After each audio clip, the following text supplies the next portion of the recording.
কেন জানেন? কারণ আমি আপনাদের ভালোবাসি। তো আজকের অনুষ্ঠানে প্রথম শুভেচ্ছাটা কাদের জন্য হতে পারে?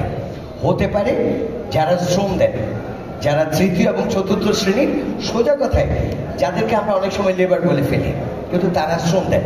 তাই আজকের আয়োজনে সর্বপ্রথম ভালোবাসা এবং শুভেচ্ছাটা তাদের জন্য। কেমন? তাদের সবাইকে অনেক অনেক ভালোবাসা। এবার আসি, ওই যে হাসান ভাই বললেন যে কিছু এক্সিকিউটিভ আছেন যারাও অনেক সময় দেন, তো তাদেরকে কেন বিব্রত করব? তাই তাদের জন্য হতে পারে আরো একটা ভালোবাসা, তাই না? এটা হচ্ছে যারা এক্সিকিউটিভ আছেন তাদের জন্য। কেমন? এবার হচ্ছে যারা আরো অনেক সিনিয়র আছেন, যারা হয়তো ওই যে হেড বলছেন, তাই না? যেমন আমার একজন প্রিয় হেড আছেন J12 এর, কোথায় জানি চলে গেল। J12 এর হেড কোথায়? আজাদ ভাই।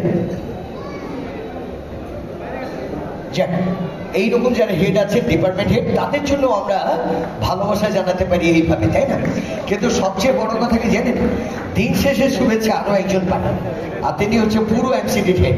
তো তাকেও ভালোবাসা জানাতে হয়, সেই জন্যে তাকে একটু আলাদা করে এইরকম ভালোবাসা। কারণ তার মানে হচ্ছে আপনারা যারা আছেন তাদের সবার জন্য অনেক অনেক অনেক ভালোবাসা। কারণ